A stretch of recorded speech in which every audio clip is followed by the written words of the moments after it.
Assalamualaikum warahmatullahi wabarakatuh. Alhamdulillah, alhamdulillahi rabbil alamin. Assalatu wassalamu ala asrafil anbiya wal mursalin, sayyidina wa maulana Muhammad. Ashhadu an la ilaha illallah wa ashhadu anna Muhammadar Rasulullah. Allahumma sholli ala sayyidina Muhammadun musyabihil wal ikram, iya wal jalil wal ikram, wa tahirin wal mujahidina, amma ba'du, ibadullah wa ittaqullah. Bersyukur kita kehadirat Allah dengan mengucapkan alhamdulillahi rabbil alamin atas segala limpahan karunia rahmah dan hidayahnya, serta dengan izin dan ridhonya juga kita dapat menjalankan amanahnya, belajar, menuntut ilmu, bertalabul ilmi fardidatu ala kulli muslim. Apabila seseorang itu telah mengaku muslim, maka diwajibkan bagi dia untuk belajar. Dengan demikian, memahamilah seseorang itu terhadap apa yang dia jalankan. Kalau dia menjalankan semua perintah Allah tanpa ilmu, maka ilmu itu akan kembali. Semua ibadah itu tidak akan diterima oleh Allah Subhanahu wa ta'ala. Karena bagaimana? Karena tidak terhubung kepada maksud yang dituju oleh Allah. Salam dan salawat tidak akan pernah kita lupakan. Marilah sama-sama kita sampaikan kepada junjungan kita Nabi Allah, Nabiul Akhirul Zaman, Rasulullah Muhammad sallallahu alaihi wasallam. Atasnya kalimahnya kita kalamkan dengan mengucapkan Allahumma sholli ala sayyidina Muhammad wa ala alihi sayyidina Muhammad. Alhamdulillah, bertemu lagi dengan saya, Guru Mursyid Syekh Nur Muhammad Buya Irwan Maulana Al-Khalidi, Pasaman, Sumatera Barat, Indonesia, dalam makom Majelis Zikir Ma'rifatullah dalam naungan Yayasan Islam Hidayatul Mubarakah. Tentunya dalam masa syiar YouTube Buya Pasaman Timur yang insya Allah selalu berbagi, mudah-mudahan bermanfaat dalam menuju kehangatan kemaslahatan kita dalam menjalankan ibadah kepada Allah Subhanahu wa ta'ala. Para hadirin dan hadirat, kaum muslimin dan muslimat, jemaah dimanapun berada, rahimakumullah. Adapun yang terpenting di dalam memahami ketuhanan Tuhan yang menjadi sejarah, yang menjadi kajian ibadah amaliyah bagi kita adalah dengan ketentuan apabila kita telah bisa mengucapkan sejarah atau kajian, terlebih dahulu seseorang itu harus menjadi peristiwa dari kajian tersebut. Kalaulah seseorang itu menceritakan cerita orang lain, itu bukanlah artinya dia telah mencapai kebenaran.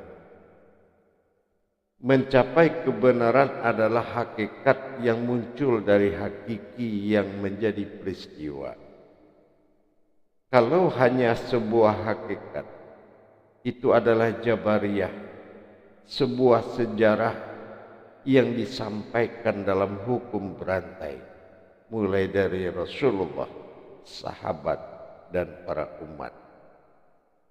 Tetapi sejarah yang diakui titik kebenarannya adalah sejarah besar, yaitu peristiwa yang menjadi sejarah. Apa yang dimaksud dengan peristiwa yang menjadi sejarah? Seseorang mengalami dari sejarah itu tersebut. Kalaulah dia tidak mengalami peristiwa ketuhanan dalam dirinya, peristiwa Tuhan sebagai wujud dirinya yang menjadi ketuhanan dari sekalian alam, Rabbil Alamin, dia tidak mengalami masa ilahinas, peristiwa ketuhan menuju ketuhanan. Peristiwa Tuhan inilah titik kebenaran untuk mencapai ketuhanan bagi Tuhan, untuk meliputi sekalian alam. Inilah khalifahnya Allah. Bagaimana bisa seorang khalifah itu menceritakan sebuah cerita yang dia tidak mengalami cerita itu? Inilah kajian yang dimaksud dengan hakiki. Hakikat dan hakiki adalah mutlak. Apa yang dikatakan mutlak adalah kebenaran yang tidak memiliki kebatilan. Banyak memang sungguh orang berani menceritakan tentang Tuhan, tapi tidak banyak orang yang memakai dirinya, diri yang terpakai sebagai Tuhan yang bercerita. Ini memang perbedaan antara ikatan tasawuf dengan tauhid.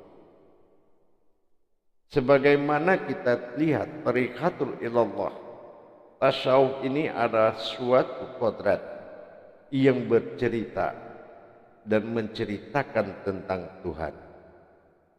Tetapi dalam masa tauhid adalah perjalanan ketuhanan itu dari Tuhan, berawal dari aku. Aku itu dimunculkan oleh Dia. Ini yang dikatakan rantai sirullah atau tauhid. Kalaulah yang bercerita terungkap itu adalah sesuatu yang mendengar cerita dan menyampaikan cerita, ini namanya adalah sejarah turun-temurun. Tetapi kalau peristiwa itu menjadi sejarah, berarti orang yang berkalam tersebut dia telah mengalami. Masa mengalami adalah masa aku pada diri. Nah, dalam hal ini menghimbau kita kepada semua saudara kita, para ahli-ahli ma'rifat, kepada pencari-pencari Tuhan yang sangat dimuliakan Allah. Perlulah kiranya kita mengenal hakiki dari sebuah hakikat sebagai puncak kebenaran. Pada waktu dan kesempatan ini, saya akan berbagi ilmu pengetahuan yang mana yang akan saya sampaikan adalah sebuah peristiwa besar yang menjadi sejarah. Bahkan kita lihat dari sudut pandang kebenaran, banyak sungguh pemahaman yang tidak tepat pada sasaran kajian. Kenapa? Tingkat daripada adanya sesuatu yang ada itu dari sesuatu adalah penglihatan. Seorang yang belum melaksanakan penglihatan maka dia tidak mengalami pensaksian. Dikatakan timbulnya sebuah pensaksian setelah dia mengalami suatu penglihatan. Ini sangat riskan untuk dijadikan suatu alat mencapai keyakinan kepada Tuhan. Kalau kita tidak bisa membedakan mana yang dikatakan melihat dan mana yang dikatakan memandang. Pekerjaan antara dua sifat Tuhan pada Ta'ala dan pada Illah, artinya pada Tuhan dan ketuhanan, ini memiliki kerahasiaan-kerahasiaan terhadap perjalanan sebuah riwayat yang terjadi yang akan menjadi sejarah.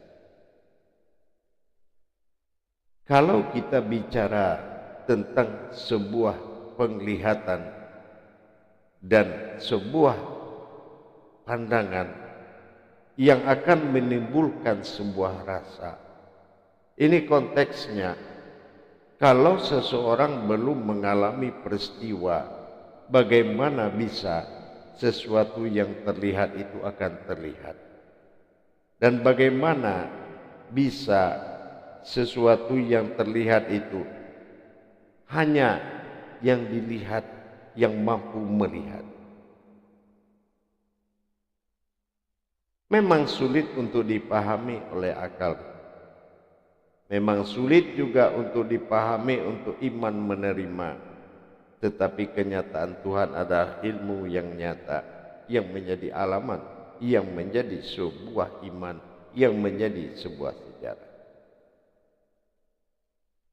Keberangkatan kita untuk memahami, melihat dan memandang adalah suatu tujuan yang banyak disalahpahamkan tentang kata-kata makrifat. Pemakaian makrifat ini seseorang merasa dia memandang, mata batinnya memandang. Ini kebenarannya belum mutlak. Di sini kita melihat dalam kata pandang dan kata lihat ini terjadi dari dua kodrat ketuhanan, kodrat Tuhan dan kodrat ketuhanannya sendiri. Yang mana kodrat Tuhan itu memandang, sementara ketuhanan itu adalah melihat. Melihat dan memandang penglihatan sendiri itu membutuhkan kebenaran yang sangat kuat. Menyaksikan pandangan itu timbulnya suatu penglihatan. Melihat yang tidak terlihat itu. Ada tiga perkara yang menjadi sengketa batin bagi umat. Sengketa batin yang dimaksud adalah melihat batin yang tidak terlihat, melihat hayat yang tidak terlihat, dan melihat rahasia yang tidak terlihat. Ini dibutuhkan pelita dari penglihatan itu sendiri yang disebut dengan pandang. Mendirikan pelita penglihatan disebut dengan pandang. Inilah satu kesatuan. Karena tiga kodrat yang tidak bisa kita lihat adalah memiliki posisi yang tidak terjangkau. Pertama dilihat dikatakan dengan batin. Batin itu adalah sesuatu ketinggian yang tidak terjangkau oleh pikiran. Tidak terjangkau oleh akal. Ini ketinggian yang sangat luar biasa yang tidak mampu dicapai oleh akal. Maka pandanganlah yang bisa menembus itu. Yang kedua adalah hayat yang tidak bisa dilihat. Dan dia berada dalam kejauhan yang sangat mampu dicapai hanya oleh pandangan. Pandangan itulah yang mampu melihat, yaitu penglihatan yang sangat jauh. Kejauhan hayat hanya mampu dipandang bukan hanya dilihat. Begitu juga yang ketiga, rahasia daripada Allah. Melihat rahasia itu hanya kodrat dari rahasia itu sendiri. Kedalaman yang sangat dalam yang tak terhingga adalah rahasia Allah. Untuk menatap kepada ketiga kan, wujud yang tiga yang menjadi pokok sasaran mata hati, mata batin,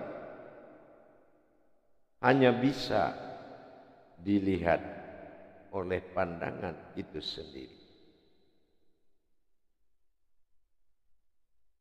Kejauhan dan ketinggian serta kedalaman itu hanya mampu dilihat oleh pandangan itu sendiri.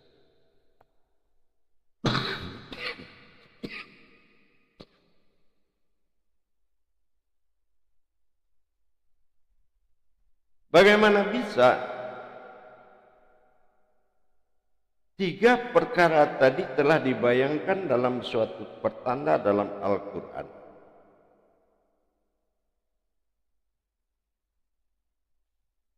Sesuatu yang tidak pernah terlihat akan bisa terlihat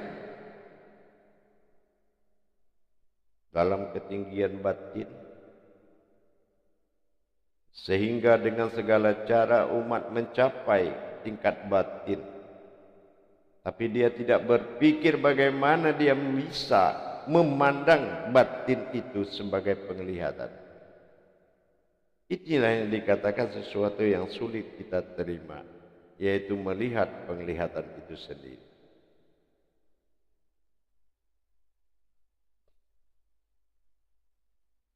Kejauhan hayat melebihi dari kejauhan pandangan. Apapun yang kita lihat, hanya pandanganlah yang mampu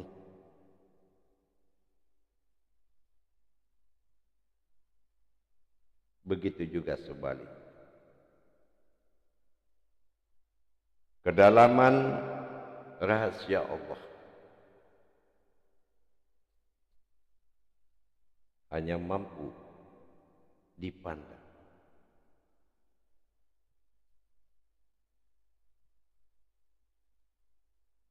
Tidak mudah memang untuk bermakrifat, kecuali menjadi makrifat itu sendiri.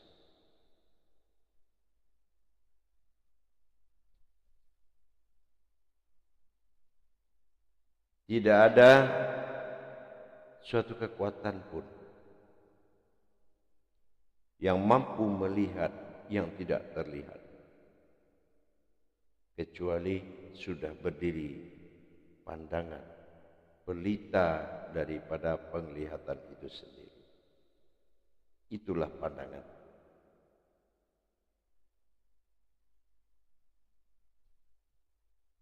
Dinamakan dengan pelita pandang. Kejauhan dan ketinggian serta kedalaman dalam posisi tingkat kerahasiaan, tingkat batin dan tingkat hayat.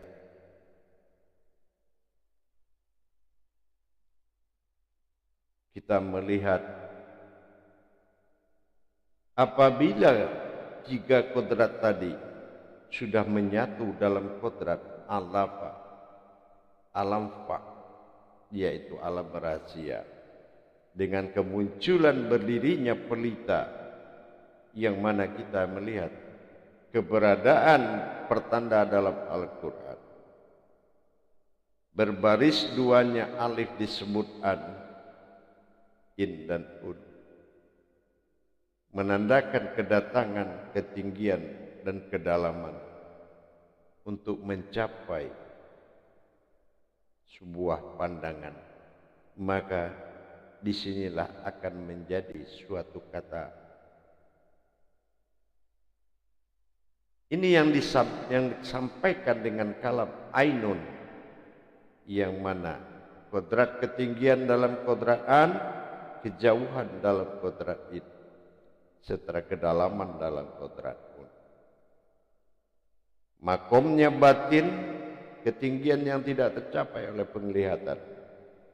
Hidup hayat yang tidak tercapai oleh kejauhan oleh penglihatan. Dan sirnya Allah, rahasia yang tidak bisa dicapai oleh penglihatan kejauhan, kecuali menyatunya penglihatan yang tiga tersebut. Batin an, batin in, dan batin un akan menyatu menjadi tubuh pandang. Ini yang dikatakan ainun sabita. Dengan ainun sabita ini berupalah wujud pelita tersebut. Pelita pandang akan masuk dalam wujud jauhar yang muncul pada sabita. Basitah akan menjadi sabita, terlihat dalam wujud ayan kerajiahnya Allah. Nur kasiyah muncul dari alif nafsun natijah. Dengan demikian anak akan berwujud. Barulah kita bisa dikatakan melihat yang tidak terlihat adalah pandangan yang melihat yang tidak terlihat menjadi terlihat.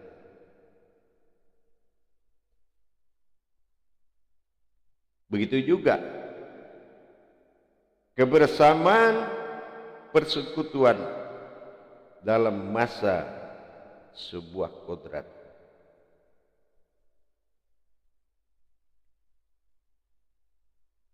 Inilah yang kita lihat titik kebenaran.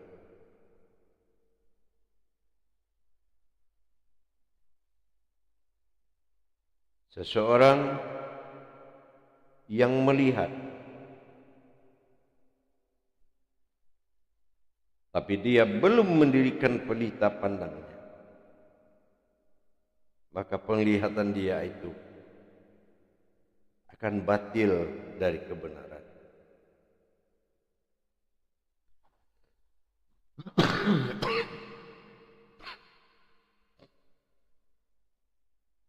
Dia tidak akan melihat yang sesungguhnya. Dia tidak akan menjumpai yang sebenarnya.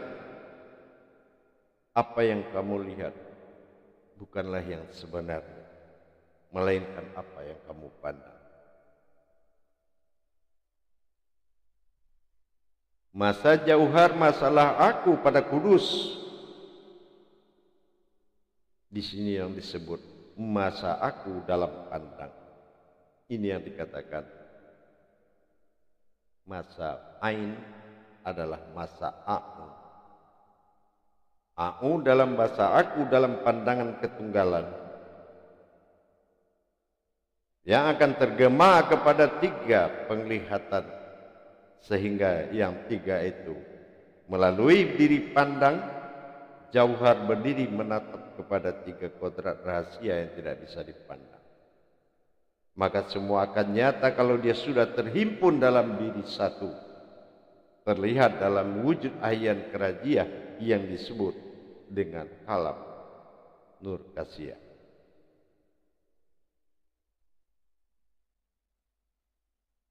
Kita sudah memahami au itu kalau kita tulis dia akan berupa ain. Ain itu adalah pandang, diri pandang, diri sabita. Ini yang disebut dengan ma'rifat. Kalau peristiwa ini belum terhimpun menjadi satu, belum munculnya pelita dari penglihatan tersebut, maka tidak ada istilah batin bisa dilihat. Tidak ada bisa istilah sir bisa dilihat. Tidak ada istilah bisa hayat bisa dilihat. Sebelum dia menyatu menjadi diri pandang, dikatakan sabita. Hanya penglihatan, hanya batin yang mampu melihat batin. Hanya hayat yang mampu melihat hayat. dan hanya sir yang mampu melihat sir. Dalam bahasa melihat, dilihat dan terlihat, berdirilah sebuah kodrat yang arif. Kodrat arif adalah kodrat sirnya Allah dalam kewalian. Sebuah wujud yang tidak diketahui mawujudnya, yang tidak berasma mawujudnya adalah wujud. Inilah wujudullah, disebut kewalian.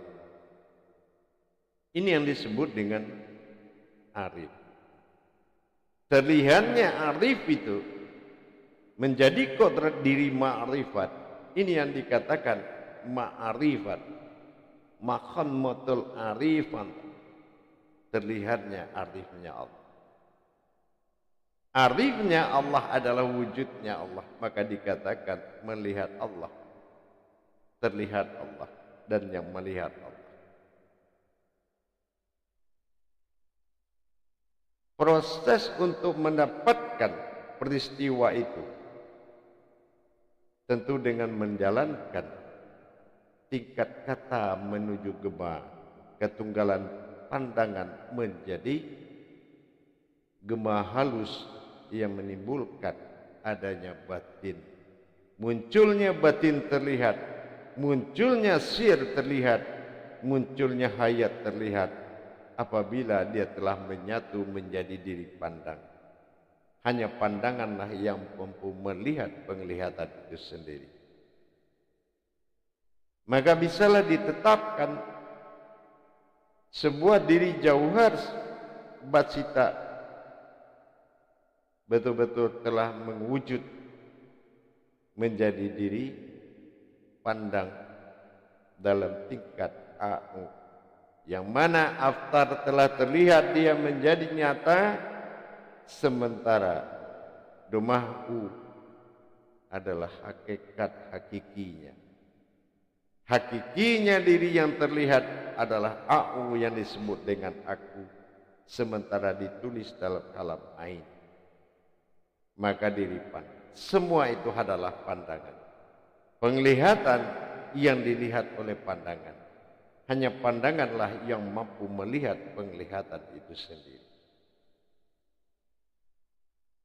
Inilah yang menjadikan tidak ada yang memandang dan siapa yang dilihat dan siapa yang dilihat dan siapa yang melihat. Karena ini perbuatan keakuannya pada ketuhanannya disebut dengan A. Menggemakan, mentajalikan dalam mengalami peristiwa itu, maka terbukalah hijab seseorang. Kalau batin itu sudah nyata pada pandangan, maka batin akan mampu melihat batin. Kalau hayat itu sudah nyata pada diri pandang, maka hayat itu mampu dia melihat hayat. Begitu juga dengan sir atau rahasia. Kalau rahasia itu sudah nyata pada diri pandang, maka dia akan mampu melihat rahasia tersebut.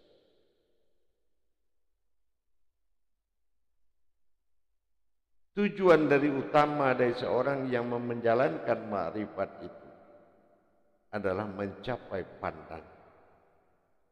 Sebelum dia menjadi pandangan itu, dan apapun upaya dia untuk bisa melihat dan memandang, tidak akan pernah tercapai sebelum dia menjadi pandangan itu sendiri untuk melihat penglihatan. Semua ini adalah batin yang terlihat. Tapi batin yang terlihat itu adalah sesuatu yang bisa dipandang oleh diri pandang. Ini yang dikatakan nyata aku pada ma'rifat. Terlihat aku memang pada syariat. Terasa aku memang pada hakikat. Bergerak aku memang pada tarekat. Tapi nyatalah aku pada ma'rifat. Ma'rifat itu bukan sebuah pergelutan pandangan, tetapi kodrat dari pandangan tersebut. Jangan kita coba-coba untuk bermakrifat, tapi berdirilah sebagai makrifat. Peristiwa inilah yang menjadikan kebenaran ma'rifat tersebut menjadi sebuah ma'rifat dengan mengalami peristiwa terlihat, peristiwa melihat dan memandang, didirikan dan dibangunkan pelita pandang pada diri. Maka pelita pandang ini, jauhar itu akan tumbuh dalam makom melihat, sehingga batin an sebagai penghulu dari segala batin dinamakan penglihatan ain. Begitu juga dengan hayat yang hidup. Munculnya hayat, nyatanya hayat, maka dia akan mampu melihat yang tidak nyata. Sebaliknya dengan rahasia seperti itu, setelah rahasia itu nyata, dia mampu akan melihat kenyataan tersebut. Rahasia itu karena tidak ada yang bisa bersembunyi dalam pandangan. Sulit memang membangun pelita pandang untuk bisa melihat hal yang tidak terlihat. Memang tidak semudah itu. Tapi kebenaran tetap akan menjadi sebuah kebenaran. Bagaimana bisa kita mengkaji asal usul kalau kita tidak pernah melihat? Dan bagaimana bisa kita mengadakan pensaksian kalau kita juga belum pernah melihat? Inilah diri pandang, ainun sabitah, yang dilihat wujud ayan kerajia. Rupa-rupa dari pandang itu adalah penglihatan. Semua penglihatan. Tangan pun bisa melihat, kaki bisa melihat. Semua adalah ainun sabitah.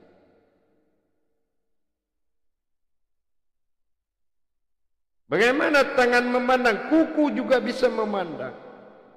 Semua bisa. Apakah yang ingin kita lihat pada alam batin? Lihatlah batin yang telah nyata. Apa yang kita ingin lihat pada hayat? Lihatlah hayat yang nyata. Itu yang dikatakan ini. Begitu juga dengan un. Bagaimana kita melihat rahasia tersebut? Tentu dengan nyatanya. Mana batin yang nyata tersebut? Semuanya sudah dimakamkan dalam kodrat sabita. Tapi memang harus melalui peristiwa mengalami proses kebangkitan pelita penglihatan dinamakan pandang.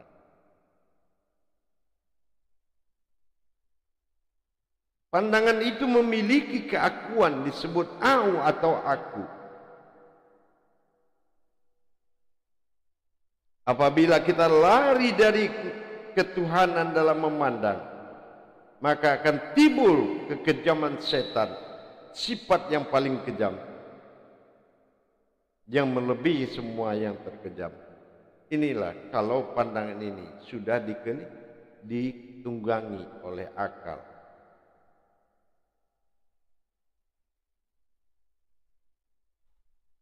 Semua melihatmu.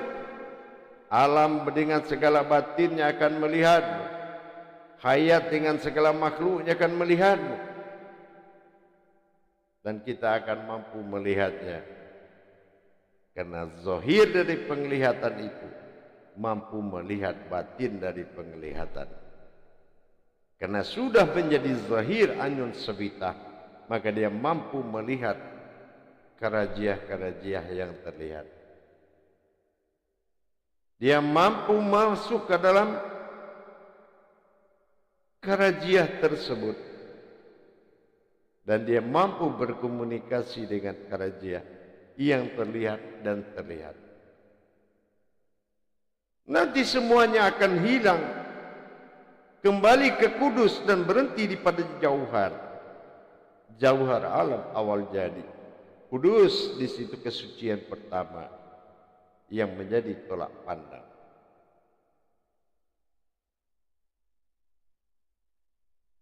Maka para hadirin dan hadirat, tidak mudah ma'rifatullah, mengenal Allah.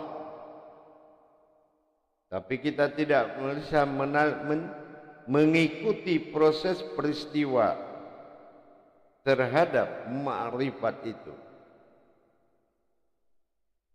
Maka dikatakan ma'rifatnya Allah, dan Allah itu adalah ma'rifat. Inilah puncak kebenaran.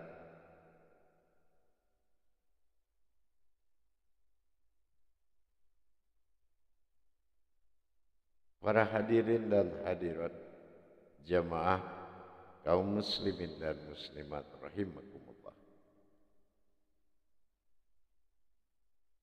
Dirikanlah pelita pandang itu agar menyatu menjadi suatu kodrat yang melihat, maka kita akan sampai kepada penempatan hak. Hanya batin yang mampu melihat batin sebelum batin itu zahir bagi diri. Pencapaian ketinggian yang tak tercapai oleh akal disebut dengan batin, dikalamkan dengan alam an. Sementara kejauhan hayat, orang yang jauh dari hayatnya Allah, tidak bisa dicapai dengan penglihatan, kecuali telah berdiri pandang. Diri pandang tersebut, maka hayat yang bisa melihat hayat.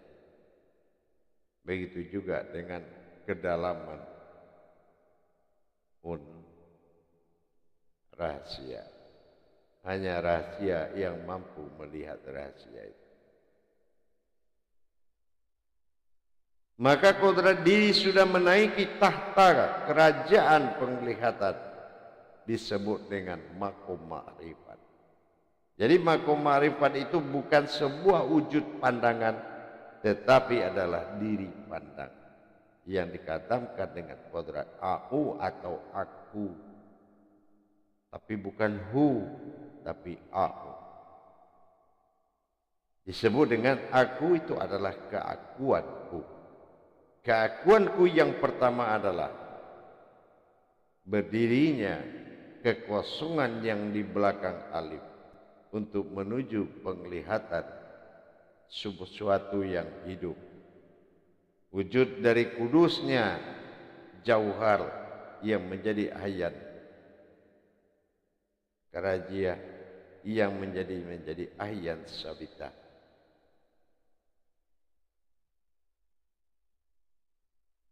Ayan sabitah adalah yang dilihat, dan ayan karajia itu adalah yang melihat.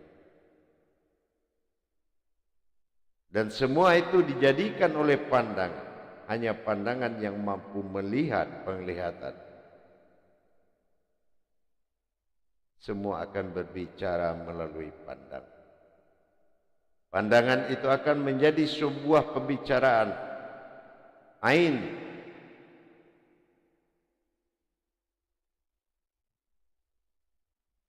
Maka diri pandang inilah yang dikatakan sebagai wujud ma'innal atau ma'innya Allah.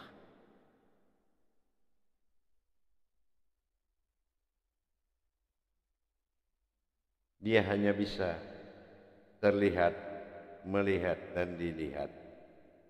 Siapa? Hanya pandanganlah yang bisa melihat, dilihat dan terlihat. Tetapi dia apabila dia belum menyatu kodrat-kodrat daripada sifat nur ma'ani dikodratkan kepada an, sifat nur ma'il ayat dikodratkan kepada hidup, dan kodrat daripada al-ma'un, yaitu alam rahasia. Kalau ini tidak menyatu menjadi satu diri pandang, maka untuk melihat batin-batin, hayat-hayat, sir-sirnya Allah, maka ini akan jatuh kepada praduga. Hakikat akan menjadi sebuah umpama. Inilah makom tauhid. Orang yang berjalan di kodrat tauhid adalah orang yang menjadi tauhid itu sendiri. Orang yang mengajarkan suatu ma'rifat adalah orang yang menjadi ma'rifat itu sendiri. Dengan demikian, semua berjalan pada tempat. Batin dilihat batin. Hayat dilihat hayat. Sirnya dilihat oleh sir itu sendiri.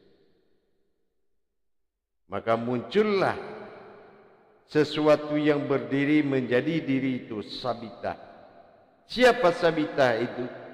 Itulah ayan karajia. Itulah ayan sabitah yang menjadi nur kasfiyah. Penampakan alif sebarat.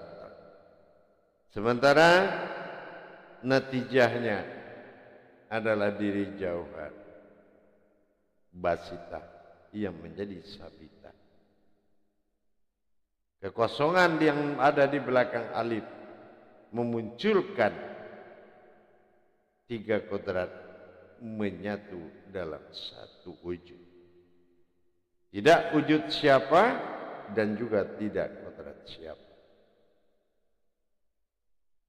Hanya pandangan dan penglihatan dengan kesuciannya yang tidak terpandang. Kudus, tidak terpandang dan tidak terlihat. Inilah yang dikatakan jauhar basita. Suatu wujud yang paling suci sehingga dia bisa pandang itu terlihat.